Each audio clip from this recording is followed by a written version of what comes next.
Hello, everyone. Welcome to Prince Agency Insurance. I am Melinda, the owner and principal agent here. We have a team of about 6 people, 3 agents and 3 support staff, and help people with their health insurance and Medicare needs when they do not get it provided by an employer.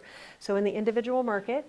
And we do these monthly educational events to bring experts our way that can help us in all sorts of areas of life. Everything from we do Medicare 101 sort of things to last month we did a session on long-term care. So tonight we've got a special guest that's going to be dealing with the subject of grief and finding joy after grief. Our presenter tonight, Kristen Hartnagel, she's been a personal friend for years. She is part of Brand Builders Group, and she has a personal coaching company. So she's going to talk to us about, she's been through, as many of us have in our lifetime, many different types of grief.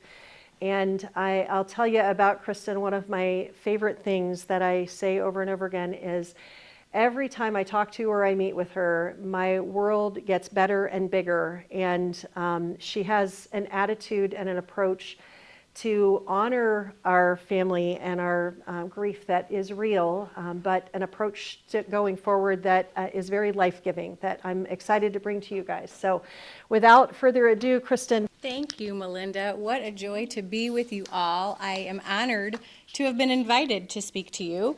Let me see if I can get this mic on.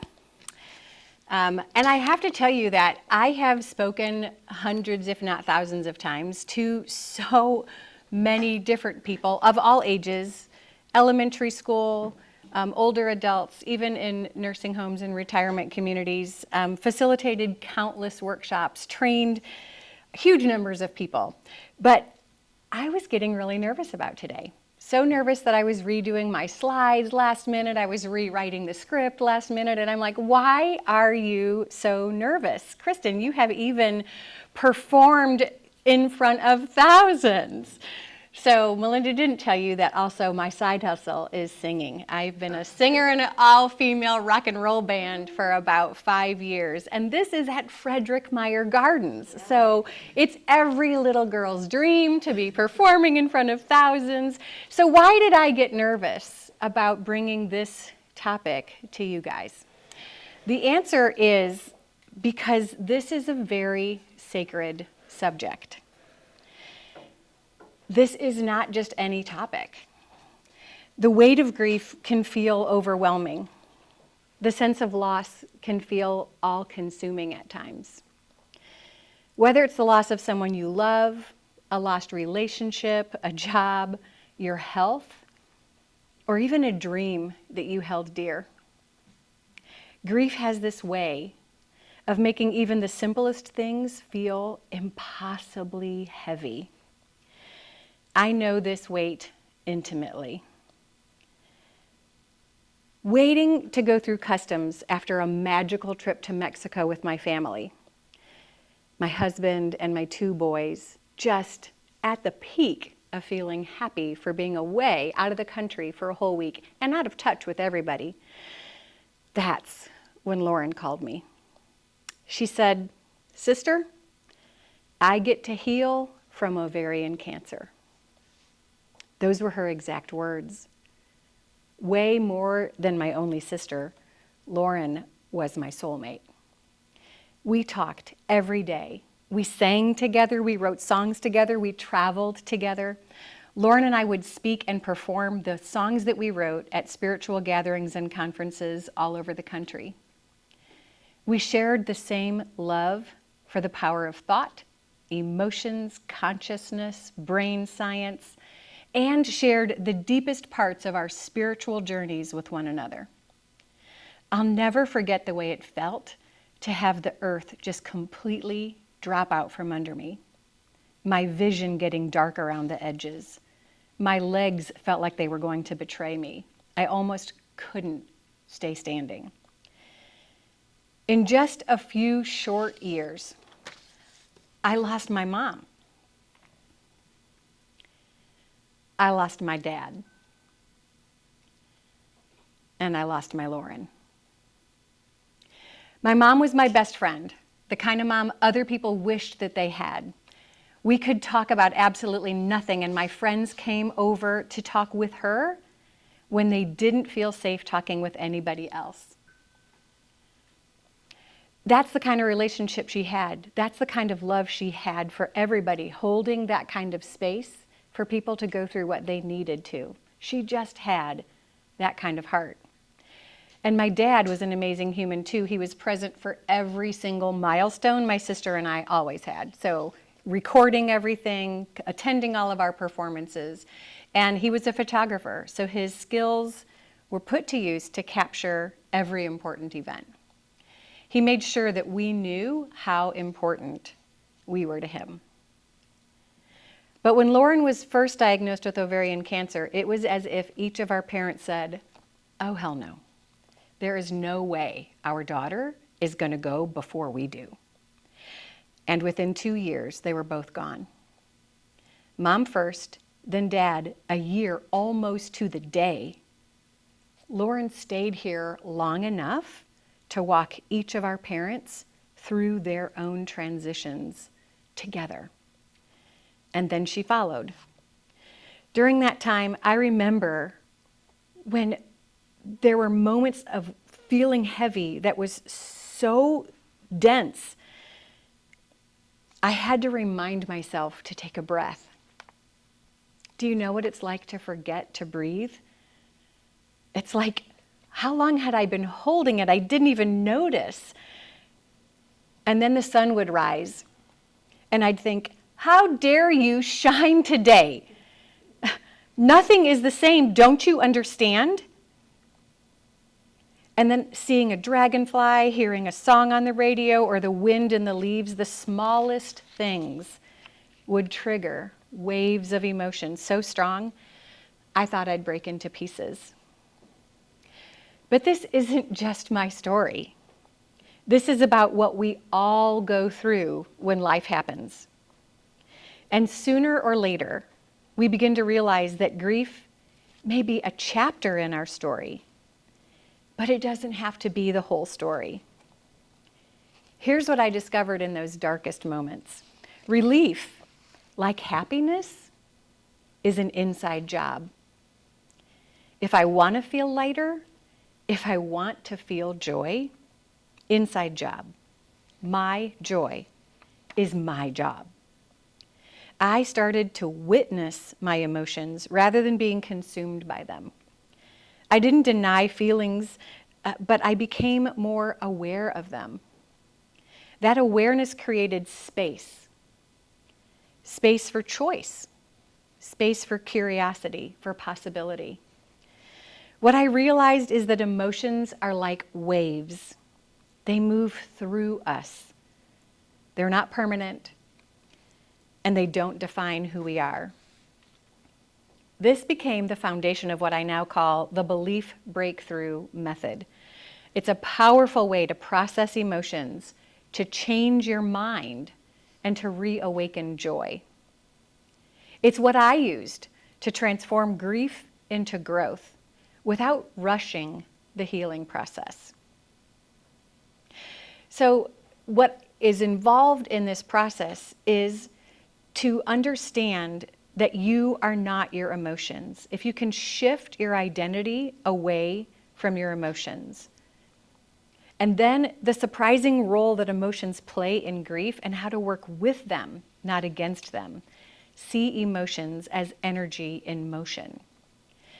Then the third step is to do profound practices that gently invite joy back into your life. And then lastly, adhere to a perspective shift that will change everything. It will change everything and help you move forward. But this isn't about getting over grief. It's about learning to carry it differently. I've created a special resource to help continue this work beyond just our time together here, or if you're watching this later. It's called the Belief Breakthrough Method Visualization Guide, and it'll guide you to increased inner peace and resilience. With consistent practice, you'll build emotional strength and a deeper capacity to stay grounded, even in moments of sadness, stress, or uncertainty. So if you want that guide, all you have to do is send me an email. That's my email address. It's khartsings, H-A-R-T, not H-E-A-R-T, @gmail.com. And just put your first name in the subject line, and I'll send that guide to you. Now, transparently, if you do that, I'll also send you an occasional newsletter to share additional thoughts, strategies, all the other things that I do, and maybe even some information about my band. So again, to get the Belief Breakthrough Method Visualization Guide, just send me that email with your first name in the subject line. All right, a few years ago, I was working with a client. Let's call him Bob. He shared with me that every February, he would fall into a deep funk. Short-tempered, blue, just in a slump. When I asked what he thought caused this annual pattern, he explained, it was 10 years ago, Kristen, in February. My wife came into our room when I was getting ready for the day, and she sat down on our bed and she said, "The counselor thinks that you can handle this now. So I've been wanting to tell you I had an affair." It was 7 years ago. Long pause. It was with Chris. Chris was my best friend, he told me. He was devastated. But they worked through it. They stayed married, and they had just celebrated their 40th anniversary. But still, every February for 10 years, he would relive that pain. So I asked Bob, "You're still together, right?" "Yes," he said. "You've been going to counseling still, right?" "Yes." "You actually told me you're closer now than you've been in years, right?" "Yep, that's true." So I said, "She told you 10 years ago about something that happened 17 years ago, and you're still happily married. You know how this movie ends. But every February, your brain plays the same pattern of thoughts it's used to playing, and you're pulling up a chair to watch it. Why would you do that?" Just like water doesn't exert any effort to flow upstream, instead it follows the path of least resistance, it's easier for your brain to think thoughts that it's thought before than it is to blaze a new neural pathway. So there's something about February that triggers your brain to play this movie in your mind. But you don't have to watch it. You have to realize that you are at choice. Your brain is just doing its job, but you decide what you're available for and what you're not available for. So here's the transformative truth. You're not your emotions, you're not your thoughts. You have thoughts, you have emotions, but they do not define you. Your brain generates thousands of thoughts daily, and emotions are simply thoughts in motion. According to research, and I'm sure you've heard this stat before, and it changes all the time, but this one that I grabbed said we have between 50 and 80,000 thoughts a day, and 80% of them are negative. That's a lot of negative thinking. And most thoughts are repetitive patterns running on autopilot that we're not even aware of. We hardly even recognize that we're having that thought. When we're grieving, these patterns become even more pronounced. We get stuck in loops of sadness, anger, fear. We can't stop thinking about it. But here's the key. These patterns can be changed. Remember, you're not the movie, you're not the thoughts, or your emotions or story. So if you are not the thoughts you think, but rather the thinker of the thoughts, what can you do to shift things? Let's walk through a 3-step process I created to do just that. This practice will help you shift from overwhelming emotions and negative thinking to an awareness to make a different decision. To not watch the movies your mind is trying to play, even if that popcorn is tempting. It helps you reclaim your sense of sovereignty, your ability to choose. So step one is to detach with amusement. Just notice what your brain is doing without judgment. See your thoughts as just that, thoughts. They're not reality, they're just your brain doing what brains do. And when you catch that negative thought, stop and talk to your brain with compassion. I know when people first start learning about positive thinking and that they should watch their thinking, they get mad at themselves. They catch a negative thought and they go, ooh, shoot, I'm not supposed to think that way anymore. Darn it, there it went again. And when we judge ourselves, that's actually adding to the problem. I'd rather you think of your brain as an innocent baby and it's just trying to keep you safe, and you can love that brain that's just trying to do its job. And that's why I say detach with amusement. If you can be the witness and you can look at your brain, you can just say, there, little brain, I see what you're trying to do. Step two is to reduce to the ridiculous. If you have this insidious thought that keeps trying to get your attention, I want you to imagine that you are standing in a place with infinity to the right, infinity to the left, and in an infinite number of ways that the future could unfold before you. And your thought is trying to get you to think of one possibility. But most of the time, we don't really look at it for what it is. I want you to pull that thought all the way out and really expose it to the air. What are you trying to make me think? What is this? And then I want you to pull it all the way negative. What is the worst that could happen? What are you really afraid of? Because it'll never go as bad as you might imagine. But then do yourself a favor. Flip it all the way to, if you could wave a magic wand, it might go this way. And it'll never go that way either, but you level the playing field. You might bring that from the negative half of the spectrum over to the tipping point where it might not be so bad. And then that valuable mental real estate that it is taking up won't be so heavy for you. So I call that reduce to the ridiculous. What are you? It's never going to be there, that's ridiculous. Never going to be there, that's ridiculous. But I'm going to do my job to pull it more towards neutral or positive. And that creates perspective, and it breaks the emotional grip that that thought had on you. And step three is to invest wisely. I want you to think of your thoughts as currency. Think of every thought as a thought coin. You are depositing your thought somewhere. Why would we ever contribute to something we don't want more of? Why would I pay attention to something I don't want more of? So I want you, when you detach with amusement, you reduce to the ridiculous, think about what you want, not what you don't want, and invest your thought coins wisely. And so the next thing is to just practice being the witness. No, if you know you are not your thoughts, then you'll catch what it is your mind is thinking more. And only when you catch what your mind is thinking can you do that three-step process. Detach with amusement, reduce to the ridiculous, and invest wisely. So become the witness. Witness your emotions rather than being consumed by them.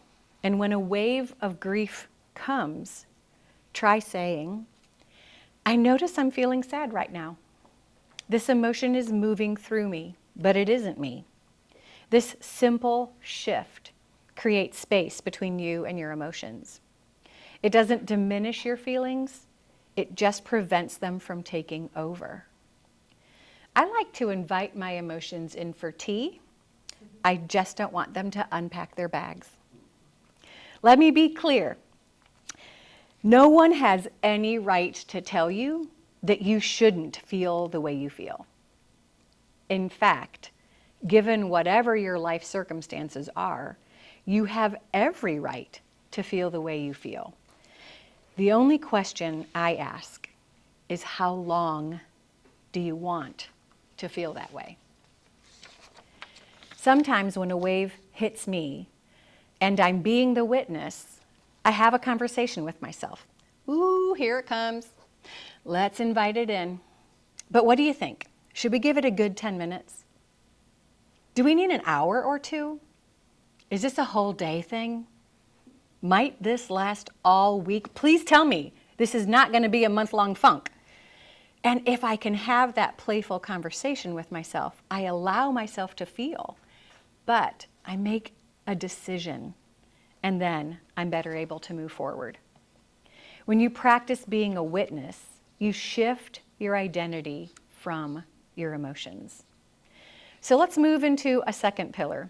This is where we're going to learn how to work with emotions as energy, not enemies.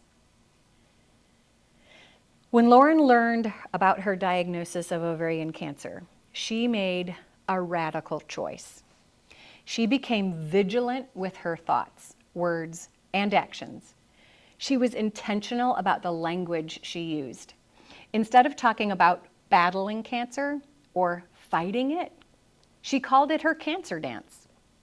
She even spelled the word answer, cancer, because she believed it was bringing her answers about life and purpose and love. She told everyone, I get to heal from ovarian cancer. And she set clear boundaries about how people could support her. Don't tell me what you're learning on the internet about my condition. When talking about me to others, use language like she gets to heal rather than she's battling. Don't judge my decisions about treatment. Join my chemo sabe if you want to. Her chemo sabe was a group of friends who would go with her to her chemo dreamo sessions, as she would call them. They would sing over her IV bags and infuse the room with as much joy, laughter, and song as they could muster. These were superhumans. Lauren lived 7 years after her diagnosis, far longer than the doctors expected. She wrote songs, started what's called threshold choirs across the country, wrote a book, and shared her journey with thousands of followers. Even in her darkest moments, she chose to see everything as happening for her, not to her. The word emotion comes from motion. Emotions are energy vibrating at different frequencies within your body, affecting every cell. In other words, emotions are energy in motion.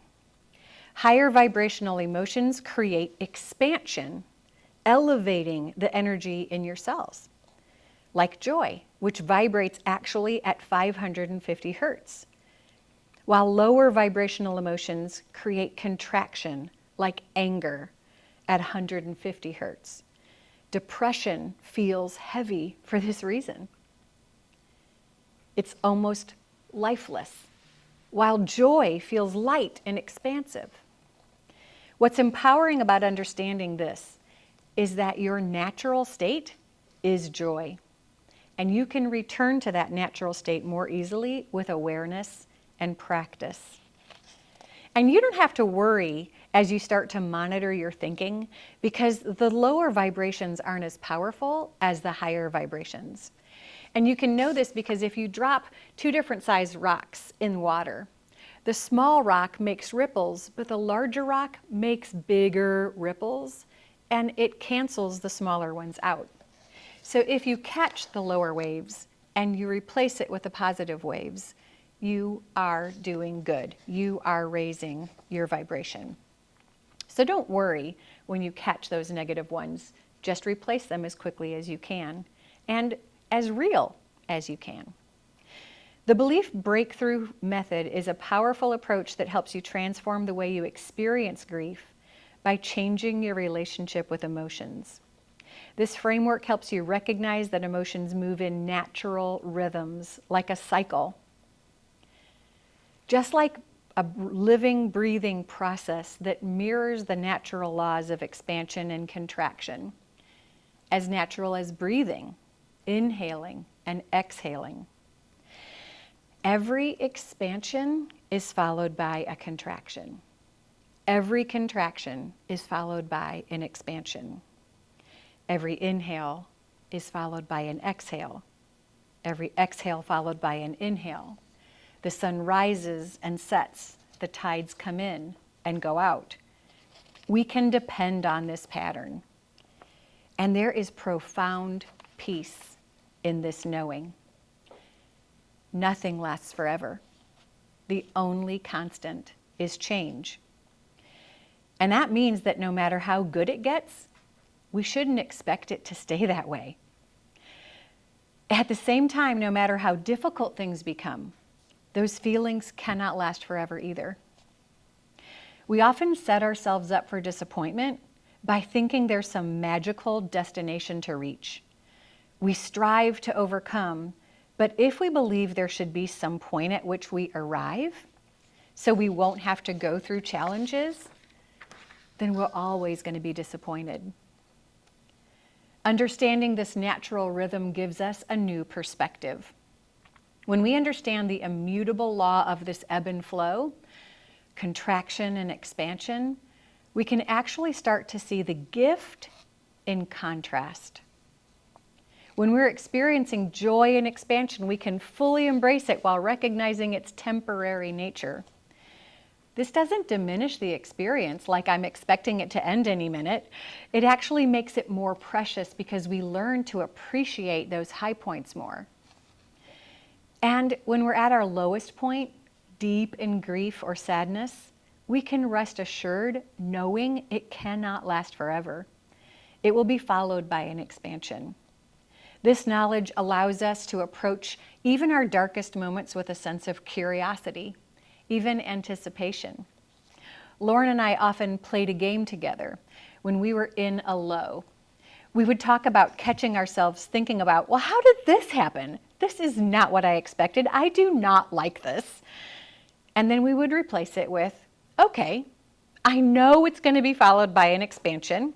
So I'm just going to joyfully throw my hands up to the sky and say, I can't wait to see what's next. With that childlike anticipation and enthusiasm, because it is as reliable as breathing that every contraction is followed by an expansion. So if I am feeling low, something's right around the corner. Wouldn't that be amazing to just step away from that heaviness that you're feeling, knowing it's going to turn around? Think of it this way. Imagine dark smoke, like it's the heaviness weighing your mind down. And when you inhale, I want you to allow yourself to fully experience these feelings. Don't resist them, but know that just like it cannot last forever, you cannot hold your breath forever. So allow yourself the space to hold on to those feelings for as long as you can hold your breath. When you exhale, visualize that smoke turning into gold sparkles as something completely new. By honoring them, you've transformed them. You can rejoice that you cannot hold your heaviness forever. Visually, it looks like this. On your next inhale, see the smoke getting a little lighter, a little less dense. Inhale the smoke. Experience the resistance. Turn off your alarm that goes off every day. So sorry. On your next inhale, see the smoke a little lighter, a little less dense. Inhale the smoke. Experience without resistance. And then exhale golden sparkles. Release with reverence. And eventually, you'll breathe in only light. See the golden light remaining. That's all that's there once you've done the smoke exercise several times. And take a deep breath, breathing in the twinkly, sparkling, love-filled light, filling your lungs and radiating out into every cell of your body. And then radiating beyond your physical body, expanding the light of love into the world to do good. This is actually called box breathing, when you inhale and you hold, and then you exhale and then you hold, and then you inhale again. So you might want to count to 5 on each of those steps. Breathe in for 5, hold for 5, exhale for 5, and hold in that exhaled state for 5. But just remember this profound truth. Grief is love with nowhere to go. So let it fill your lungs and oxygenate every cell. Your grief is evidence of your capacity to love deeply. And just as love transforms, so too can grief become a catalyst for your growth, for your renewal, and for good. I call this good grief. Allow emotions to move through you. By working with these natural rhythms rather than against them, you can find joy even in the midst of grief, honoring both your loss and your continuing journey forward. To integrate this understanding of emotions as energy in motion, I want you to do this powerful, powerful breathing exercise whenever grief feels overwhelming. Just 2 to 3 minutes is all it takes. Don't try and rush through your emotions or push them away. Instead, recognize them as love with nowhere to go, and allow that love into your being through this natural cycle of transformation. Again, this practice doesn't diminish your grief. It honors it while creating space for joy to gradually return, following the natural rhythm that governs all life experiences, contraction followed by expansion. I had a client who was so stressed. She was consumed with anxiety, constantly thinking, planning, worrying, so much so that she was completely disconnected from her intuition. She couldn't hear her own inner guidance. So I asked her to imagine her thoughts as a sphere. Do you remember this lightning ball? Imagine your thoughts as outbound energy going in all directions. So I asked her to see this constant mental activity as a shield, like an umbrella. Then I asked her to imagine a column of light surrounding her. And this column of light surrounds all of us. It's everywhere. In this column, imagine there's information, answers, insight, intuition, inspiration, guidance, wisdom, support. I asked if she could understand that her outbound energy was blocking any of that from reaching her. I taught her how to practice laying her thoughts down for a while to create space for stillness. I asked her to imagine all the things occupying her mind as if she had been carrying them all along in a backpack she wasn't aware she was carrying. And I invited her to unpack her backpack. When she was able to just sit in silence for 5 minutes a day, she began to receive insights and inspiration that had been available all along, but she had been holding them at bay. Her joy didn't come from changing her circumstances, but from changing her receptivity. It is not the absence of answers, it is the absence of stillness that keeps us stuck. When we wake up in the morning, we pick up the momentum of all the thoughts we've been carrying around with us. If we can become present and invite a moment of stillness, and do this throughout the day, we get tuned into a level of knowing that can really impact your life and influence your decisions and invite joy back into your life. But you gotta lay it down to let it in. When you create a practice like this, especially first thing in the morning, not letting the momentum of thought take hold, but instead honoring just a moment of silence, when you're done, ask silently, what do I most need to know right now? And then listen, not with effort, but with openness. And don't expect the clouds to part and a big booming voice to answer you, but you'll notice it in the lyrics of a song. You'll overhear a conversation. Something will trigger you to know that was my response to my question.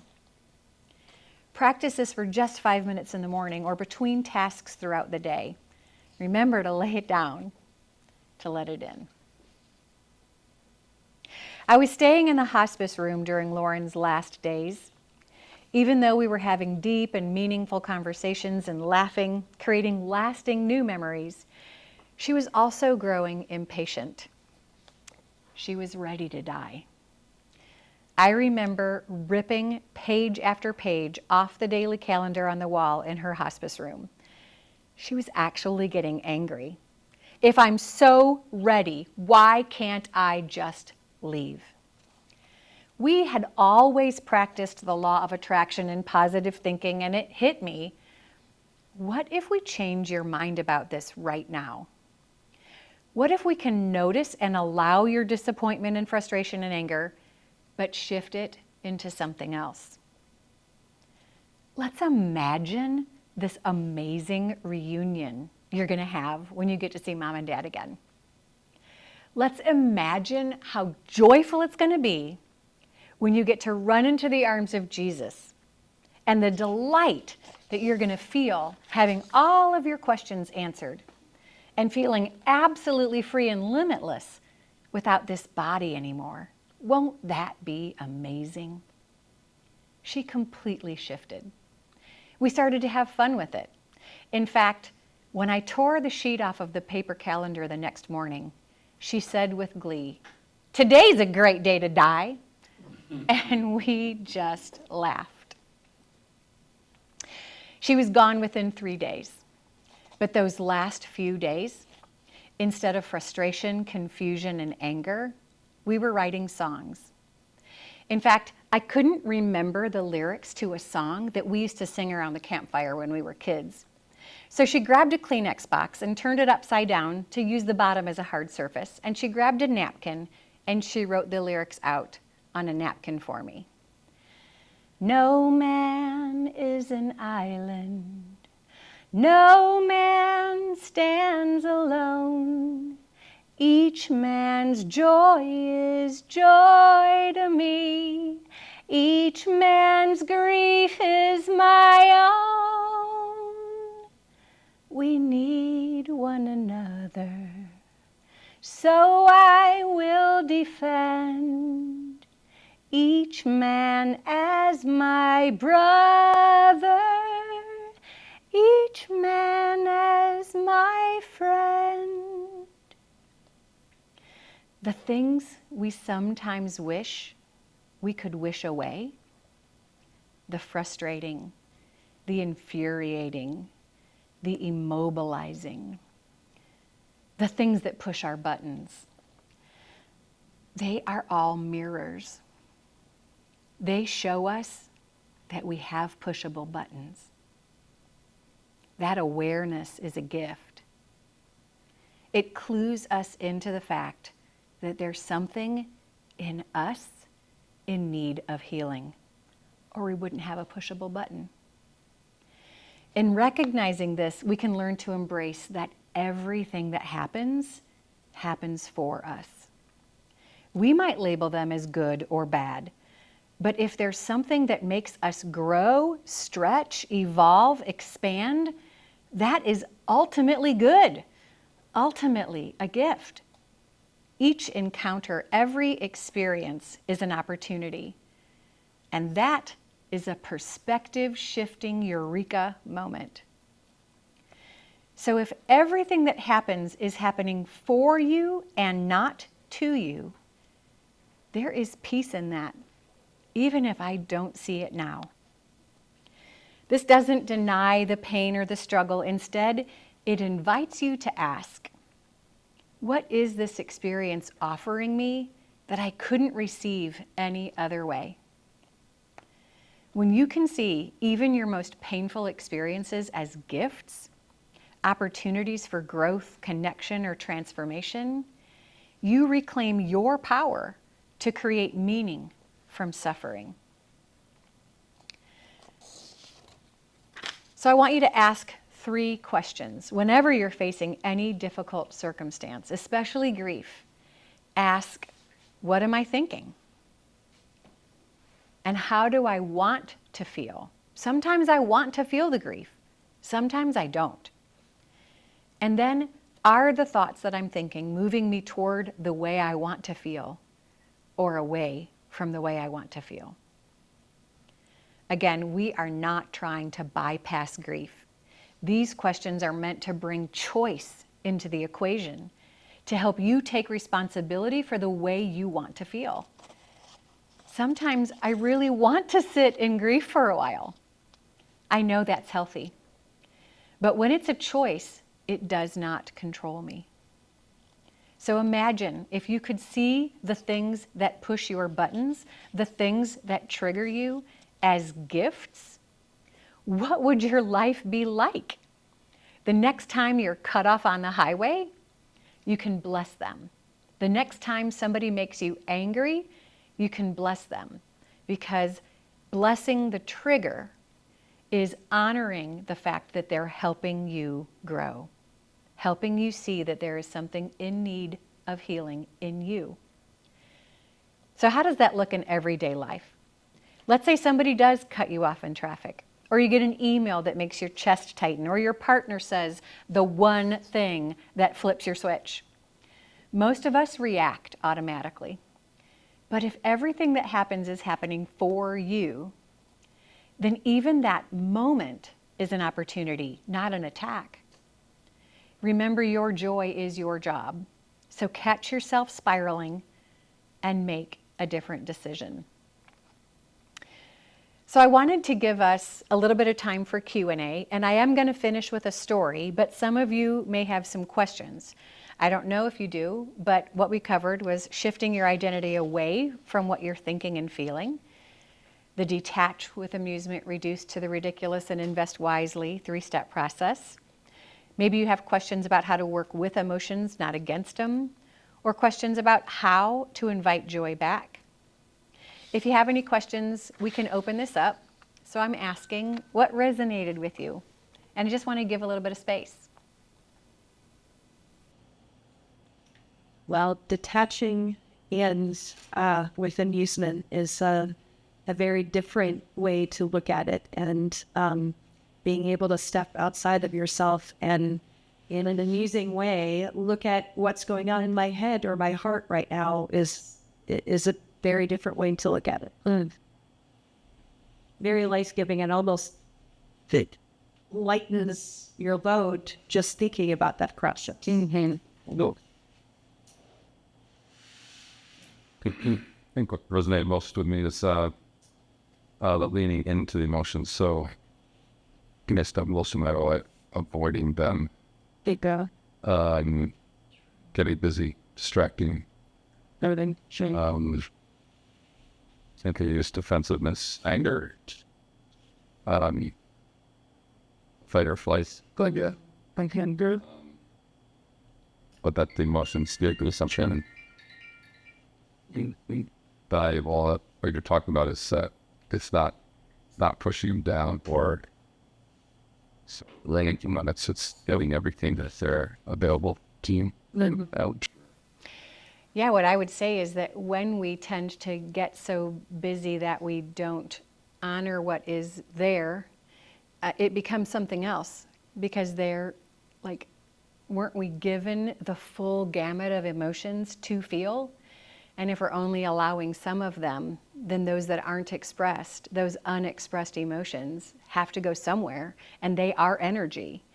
And so sometimes it comes out towards other people as anger. Sometimes that anger is towards our own bodies, and we become ill.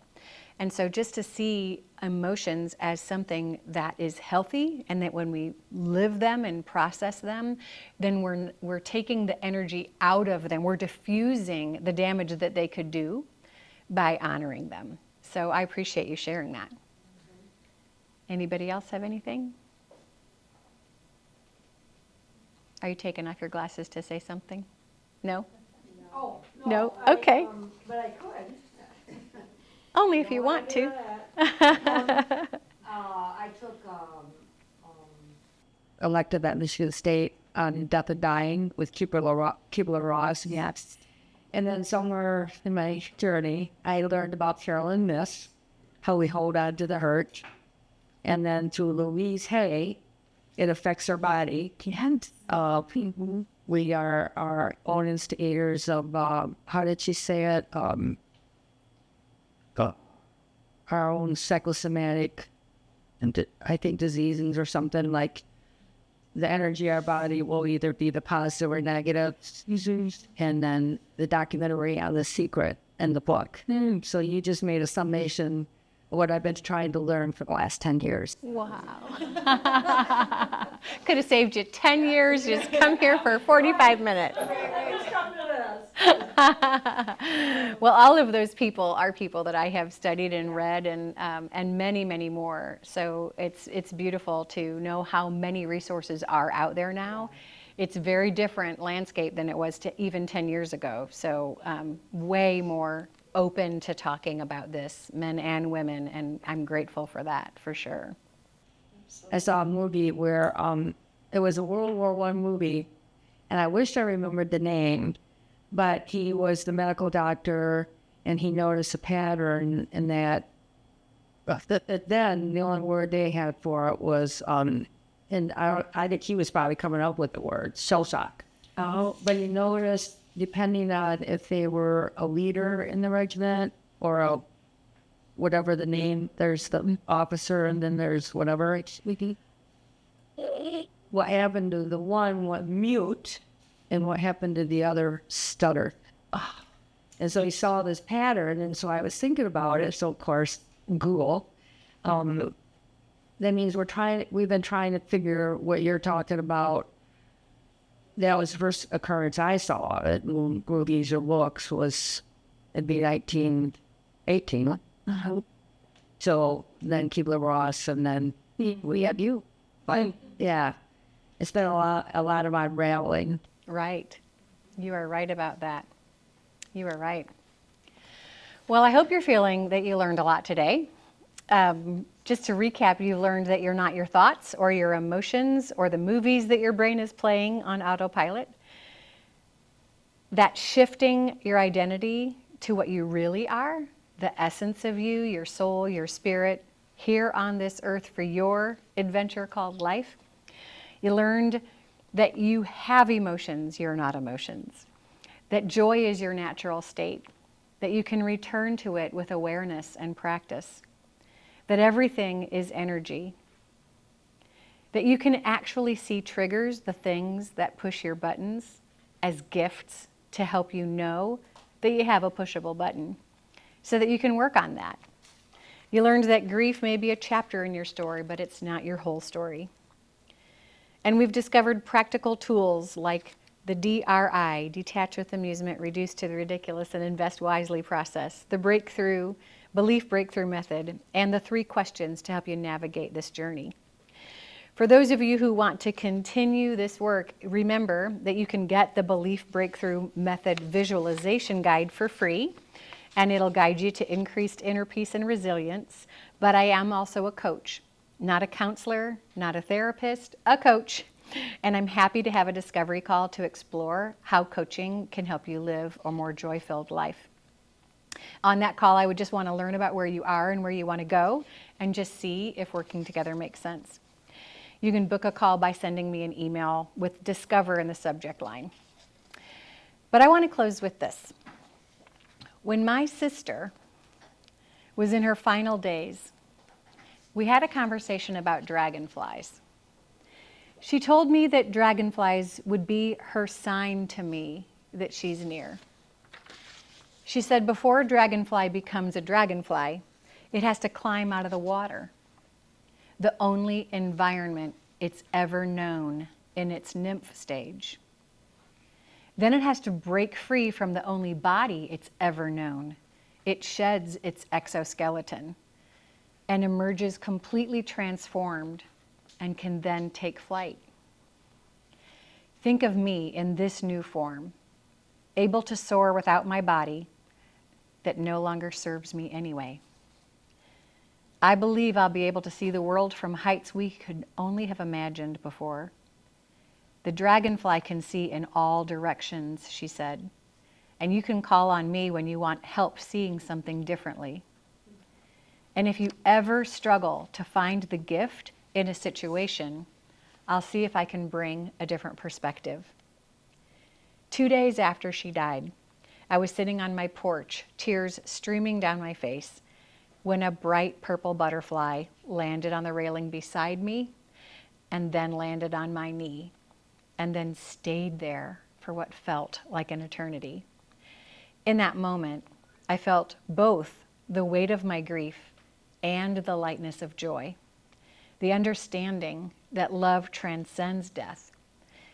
That transformation always emerges from loss, and that beauty can arise from the most painful emotions. This is your journey now. Grief may be a chapter in your story, but I promise you it's not the whole story. The world needs your light, especially after you've walked through darkness. Your capacity for joy hasn't been diminished by your grief, it's been deepened by it. Your wings are even stronger now, so fly forward and remember, holy shift, everything's a gift. Thank you. Thank you, Kristen. I thank you for so many things. Like I said, my life gets brighter and bigger every time I talk with you. So thank you for sharing yourself with us and with the world. You are welcome. I appreciate the ability to come and meet you all. Yes. So on our Facebook Live, this will probably be available for about a month. Usually Facebook leaves it up. And then we make some minor edits to it and put it on our blog, on our website. That takes about a month for it to show up there. Oh, sorry. Yep, hear me. So thank you for joining us, everybody, and please go look for our previous episodes and for ones that will be up in the future. Thanks again.